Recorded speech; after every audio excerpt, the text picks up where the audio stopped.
School tuition के साथ साथ सेल्फ स्टडी का टाइम नहीं निकाल पाते और वीकेंड भी वेस्ट कर देते हैं। तो वीकेंड का सही तरीके से यूज़ तुम्हें कैसे करना है जिससे जो तुम्हारी पढ़ाई है वो नेक्स्ट लेवल पे पहुंच जाए, जो अब तक तुमने कड़ी मेहनत करी है, जो तैयारी करी है वो नेक्स्ट लेवल पे पहुंच जाए। देखो वीकेंड है, सैटरडे संडे है, कुछ लोग उसको सो के गुजारेंगे, कुछ लोग उसको आलस मार के गुजारेंगे, कुछ लोग टीवी देख के गुजारेंगे, कुछ लोग मोबाइल चला के गुजारेंगे, यानी मतलब टाइम पास करेंगे। और टाइम पास करने के बाद भी वो एंड में बोर होंगे कि यार मैं बोर हो गया, बस कुछ नहीं करा मैंने इस वीकेंड में, मज़ा नहीं आया कुछ भी, और सेटिस्फेक्शन तुमको मिलता है नहीं। और एक तरफ वो बंदे हैं जो वीकेंड पे कड़ी मेहनत कर रहे हैं, अपने आप को झोंक रहे हैं, पढ़ाई कर रहे हैं, अपने ड्रीम को पूरा करने के लिए लड़ रहे हैं, और उनको ये करने के बाद क्या मिलेगा?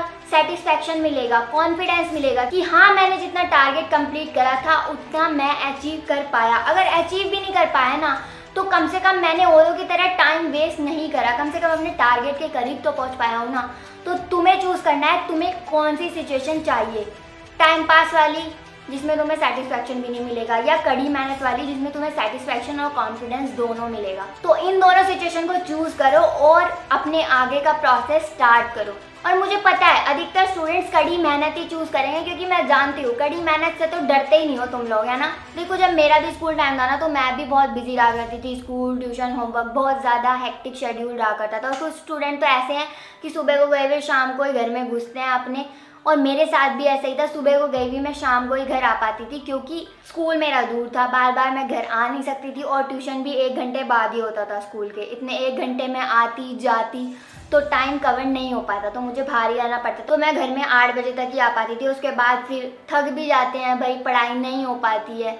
तो मतलब ये समझ के चलो जिस टाइम पे तुम्हारा स्कूल ट्यूशन होता है ना उस टाइम पे तुम 3 घंटे भी अगर निकाल रहे हो ना तो वो बहुत बड़ी बात है, क्योंकि थक जाते हैं, पढ़ाई नहीं हो पाती है। तो उसका सॉल्यूशन ये है तुम वीकेंड पे पढ़ाई कर लिया करो अच्छे से, जो तुम्हें सैटरडे नाइट मिलती है, जो तुम्हें संडे मिलता है, उसका अच्छे से यूज़ करो। और कभी कभी तो ये भी हो जाता है तुम्हें सैटरडे की भी छुट्टी मिल जाती है, तो फ्राइडे नाइट, सैटरडे नाइट और संडे का भी अच्छे से यूज़ करो, अच्छे से उस टाइम पे पढ़ाई करो। और जिस दिन तुम्हें ऐसा लगता है कि स्कूल में कुछ होना ही नहीं है, कुछ फालतू ही होना है, तो उस दिन स्कूल मत जाओ। तो ये सब बातें तो होगी, अब पढ़ना कैसे है, हमें स्टडी सेशन कैसे लगाने हैं हमें वीकेंड पे। अब स्टडी सेशन जो है ना वो तुम्हें रात से ही लगाना स्टार्ट करना है, वो भी जल्दी स्टार्ट करना है। ये नहीं है कि तुम 11-12 बजे स्टार्ट कर रहे हो आलस में, ठीक है। तो देर से स्टार्ट नहीं करना है, जल्दी स्टार्ट करना है। तुम्हें क्या करना है, 7 बजे से पहले पहले जो भी तुम्हारे फालतू काम है सारे निपटा लो। फ़ोन चलाना, गेम खेलना, बाहर घूम के आना, सब चीज़ें 7 बजे से पहले पहले निपटा लो। और 7 बजे के बाद जो तुम्हें चीज़ें डिस्ट्रैक्ट करती हैं तुम्हारे रूम में जहाँ तुम बैठ के पढ़ते हो, अपनी सारी डिस्ट्रैक्ट करने वाली चीज़ें गेट खोल के बाहर कर दो, बाहर रख के आ जाओ। और जो है 7 बजे के बाद अपना स्टडी टेबल सेट करना शुरू कर दो। जो सब्जेक्ट तुम इस वीकेंड में पढ़ना चाहते हो, मैथ है, केमिस्ट्री है, कोई सा भी सब्जेक्ट है, साइंस है, आर्ट है, कोई सा भी सब्जेक्ट है जो तुम पढ़ना चाहते हो, उसके नोट्स, उससे रिलेटेड चीज़ें अपने स्टडी टेबल पे रख लो, फालतू चीज़ें मत रखो, ठीक है। पर तुम्हारा माइंड सेट क्लियर होना चाहिए कि मुझे कौन सा सब्जेक्ट पढ़ना है, इस चीज़ में बिल्कुल कंफ्यूज मत होना, अपना माइंड सेट क्लियर रखना। 7 बजे के बाद में तुम्हें यही चीज़ें अपना सब सेट करनी है, स्टडी टेबल वगैरह। एंड उसके बाद अपना खाना वाना खाओ, थोड़ी देर घूम के, अगर तुम्हारा खाना 8 बजे तक हो जाता है तो 8:30 पढ़ने बैठ जाओ। ज़रूरी नहीं है कि टाइम फिक्स है कि 9 से ही पढ़ूंगा, 8:30 पढ़ने बैठ जाओ, 9 पढ़ने बैठ जाओ। और उसके बाद तुम जब 2 सेशन लगा लोगे ना ज़बरदस्ती बैठ के, क्योंकि शुरू में क्या होता है, शुरू में अंदर से होता है अरे भाई यार फ़ोन पे मैसेज आया होगा, नोटिफिकेशन आई होगी, इंस्टा खोल लेता हूँ, थोड़ी देर ऐप भी खोल लेता हूँ, मन में यही चीज़ चलती रहती है। तो शुरू के 2 सेशन जो है वो थोड़ा हमारे लिए जो है ना अंदर से बहुत वो रहता है कि हाँ भाई मन नहीं कर रहा, मन नहीं कर रहा, मन नहीं कर रहा। लेकिन अगर तुमने शुरू के 2-3 सेशन लगा लिए ना, उसके बाद जो है तुम्हारे माइंड से वो चीज़ें धीरे धीरे गायब होने लगेंगी। जो बार बार तुम्हारा ध्यान फ़ोन पे जा रहा था वो धीरे धीरे हटने लगेगा। लेकिन गलती से भी, भूल के भी तुम ब्रेक में फ़ोन मत चला लेना, क्योंकि बहुत ज़्यादा डिस्ट्रैक्ट हो जाओगे, क्योंकि रात में तुमको कोई देखने वाला भी नहीं होता है कि हाँ तुम पढ़ रहे हो या क्या कर रहे हो। अगर तुम पे खुद का कंट्रोल नहीं हो पाता है कि हाँ फ़ोन देखते ही मुझे वो हो जाता है मेरे को चलाना है, मेरे को चलाना है, तुम क्या करो, अपना फ़ोन मम्मी पापा को दे दो कि हाँ भाई छुपा के रख दो फ़ोन, मुझे नहीं चाहिए फ़ोन। और उसके बाद तुम्हें पढ़ना है, ठीक है।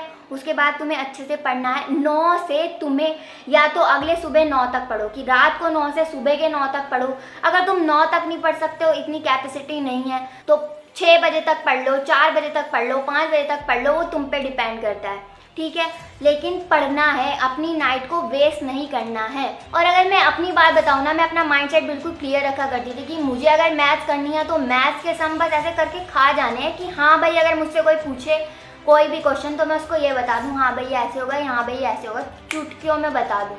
ऐसा होना चाहिए। रात को बैठे भी हैं और अच्छे से स्टडी नहीं कर रहे हैं तो उस बात में भी मज़ा नहीं आया। पूरा रिजल्ट चाहिए, पूरा रिजल्ट मिलना चाहिए। मेरी एक बात ध्यान से सुनना, अगर तुमने 6 चैप्टर्स का टारगेट बनाया है ना, अगर तुम वो 6 भी कंप्लीट नहीं कर पा रहे हो ना, 6 में से 5 भी कर रहे हो, 4 भी कर रहे हो, तुम्हारे लिए बहुत बड़ी अचीवमेंट है। बताऊं कैसे?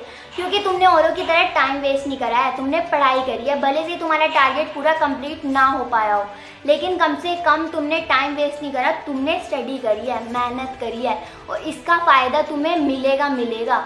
और ये जो चीज़ मैंने तुम्हें बताई है ना कि रात को 9 से पढ़ोगे सुबह के 9 तक, अब ज़रूरी नहीं है कि तुम 9 तक पढ़ो, 6 तक भी पढ़ लो, वो तुम्हारे ऊपर डिपेंड करता है। लेकिन इस बीच में जब तुम पढ़ोगे ना तो तुम्हें विद ब्रेक्स पढ़ना है। बीच में खाते पीते रहो, घूमते रहो, कुछ और कर लो, लेकिन करना स्टडी से रिलेटेड ही है। फ़ोन नहीं चलाना है बिल्कुल भी बीच में, क्योंकि उससे डिस्ट्रैक्ट हो जाओगे, ठीक है। और अगर तुम्हें बीच में ऐसा हो रहा है कि मुझे नींद आ रही है, मुझे सोना है, 1-2 बार ट्राई करो कि तुम ना सो, मुँह वगैरह धो लो। कभी कभी ऐसा हो जाता है, बस ऐसे ही हम थोड़ा सा नींद में हो जाते हैं, लेकिन अगर मुंह धोए तो सही हो जाते हैं। लेकिन अगर उसके बाद भी तुम्हें नींद आ रही है तो क्या करो, 1 घंटा 1.5 घंटा सो जाओ। अलार्म लगा के सोना है पर, ठीक है। 1-1.5 घंटा सो जाओ, या मम्मी को बोल दो अगर मम्मी जल्दी उठती है तो, कि हाँ मम्मी मुझे उठा देना। अगर तुम्हें ये लगता है कि मैं नहीं उठ पाऊँगा, क्योंकि हर एक बंदे को अपना पता है कि अगर मैं अलार्म भी लगा लूँ, मैं कुछ ही कर लूँ, मैं सोने के बाद नहीं उठूँगा, क्योंकि कुछ ऐसे भी होते हैं। मैं भी पहले ऐसी थी। तो अगर तुम्हें पता है तो मत सो।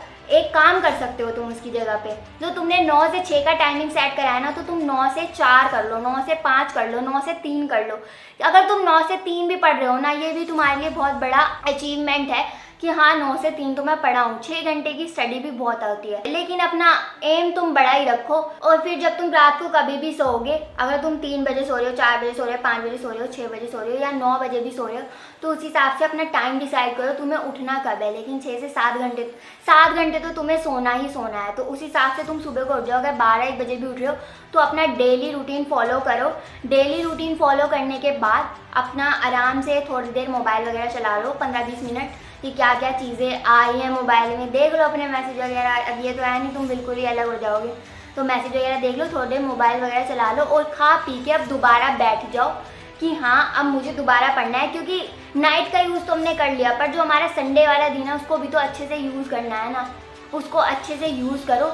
अब जो तुम सब्जेक्ट पढ़ रहे थे, अगर तुम मैथ पढ़ रहे थे, अगर तुम मैथ कंटिन्यू करना चाहते हो तो कर लो, अगर तुम्हारा रहता है उसमें और तुम करना चाहते हो। और अगर तुम्हारा मन कर रहा है कि मैं सब्जेक्ट चेंज करूँ तो तुम सब्जेक्ट भी चेंज कर सकते हो, बट वो तुम्हारे ऊपर डिपेंड करता है, ठीक है। और जो ये बीच की स्टडी मैंने बताई है ना तुम्हें, ये विद ब्रेक्स करना बहुत ज़रूरी है। अगर तुम ब्रेक नहीं लोगे तो नहीं पढ़ पाओगे इतना लंबा, तो ब्रेक लेने बहुत ज़रूरी हैं। फिर जब तुम सैटरडे नाइट और संडे को पूरा पढ़ लोगे और संडे को रात में बैठ के सोचोगे 9-10 बजे, अरे यार, मतलब अंदर से फीलिंग आएगी कि यार सच में मज़ा आ गया, मैंने इतनी मेहनत करी, मैंने इतनी कड़ी मेहनत करी। सच में अच्छा लगता है अंदर से कि मैंने मेहनत करी है। अंदर से कॉन्फिडेंस आता है, बहुत अच्छा लगता है, मोटिवेशन आता है अपने आगे बढ़ने के लिए, सेटिस्फैक्शन मिलता है एक तरीके का। क्योंकि जो तुमने टारगेट सेट करा है या तुमने जितनी उम्मीद अपने आप से करी थी, तुम उससे ज़्यादा मेहनत करके पढ़ लेते हो। तो ये तो बात रही कि वीकेंड पे हमें कैसे पढ़ना है। अब हम बात करते हैं अपने डे 34 चैलेंज की, जो हमारा 50 डे बूस्टअप चैलेंज चल रहा है, तो वो भी ज़रूरी है। तो तुम्हें खुद को चैलेंज देना है कि मुझे वीकेंड पे इतने से इतने टाइम तक स्टडी करनी ही करनी है। कम से कम अगर नहीं करते हो तुम स्टडी, तो एक बार ट्राई करके ज़रूर देखना है, क्योंकि जो फीलिंग उसके बाद आएगी ना, तो मुझे अगली बार से तुम्हें बताने की ज़रूरत नहीं पड़ेगी कि तुम्हें कैसा फील होगा। तुम अगली बार से खुद ही शुरू हो जाओगे, ठीक है। तो अपने आप को चैलेंज दो कि मैं भी अगर वीकेंड पे टाइम वेस्ट करता हूँ तो मैं भी स्टडी करूँगा। और मैं तुम्हें यही नहीं कह रही हूँ कि तुम हर बार वीकेंड पे स्टडी करो, अगर कहीं जाना है घूमने तो वो भी जाओ, ठीक है, क्योंकि हर चीज़ ज़रूरी है, एंजॉय भी और स्टडी भी, जैसा मैं तुम्हें हर बार कहती हूँ। तो टाटा बाय बाय, मिलते हैं नेक्स्ट वीडियो में।